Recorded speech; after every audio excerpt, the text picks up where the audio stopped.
Assalamualaikum warahmatullahi wabarakatuh. Saya Zainal Hasan, guru SMP Negeri 3 Malang, mendapat tambahan tugas sebagai wakil kurikulum.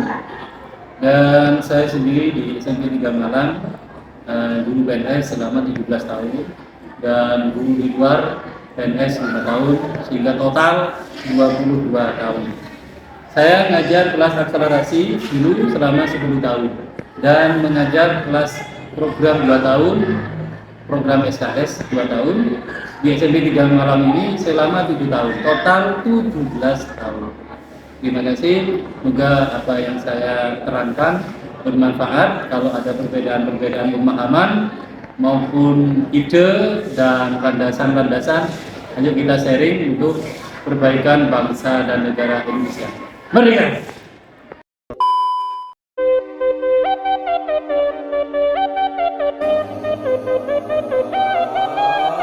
Soldier boy, I been it. Why me crack it? Why me roll? Why me crack that soldier boy? That Superman, that all. Now why me crack that soldier? Now why me crack that soldier? Now why me crack that soldier? Now why me crack that soldier? Now why soldier?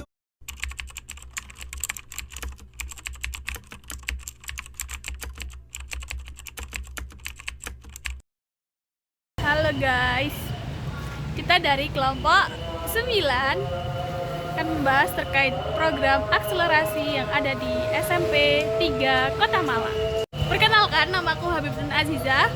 Aku Nia. Aku Yanuar. SMP Negeri 3 Malang beralamatkan di Jalan DR Cipto nomor 20 Kota Malang. Sekolah ini merupakan salah satu sekolah yang mempunyai program akselerasi.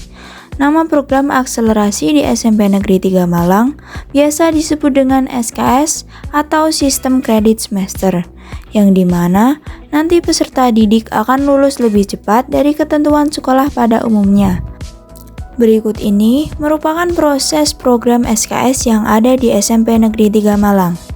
Yang pertama ada proses perencanaan.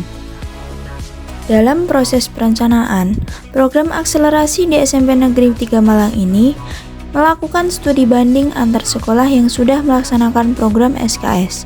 Kemudian, sekolah mulai merancang program SKS dengan fokus belajar selama 2 tahun. Peserta didik yang masuk dalam program SKS ini juga harus peserta didik yang mempunyai tingkat IQ yang tinggi, atau dapat dikatakan peserta didik cerdas, sangat cerdas, atau jenius. Proses yang kedua ada proses pengorganisasian. Dalam proses pengorganisasian, sekolah melakukan penerimaan peserta didik untuk 10 kelas. Kemudian, sekolah menyeleksi peserta didik tersebut dengan menggunakan tes TPA atau tes penilaian akademik dan tes psikologi. Setelah lulus dari kedua tes tersebut, kemudian sekolah melakukan tes wawancara kepada peserta didik dan orang tua tentang kesediaannya mengikuti program SKS. Yang ketiga ada proses pelaksanaan.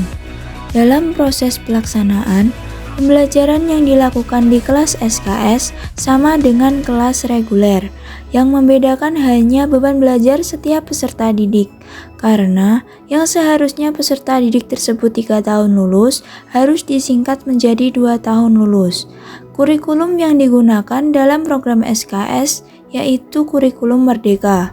Proses yang terakhir ada proses pengevaluasian.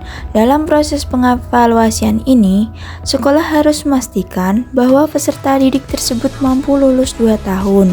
Raportnya mempunyai predikat A, dan jika peserta didik tersebut tidak mampu menyelesaikan sekolah di program SKS ini, maka sekolah akan mendegradrasikan peserta didik tersebut menjadi 3 tahun.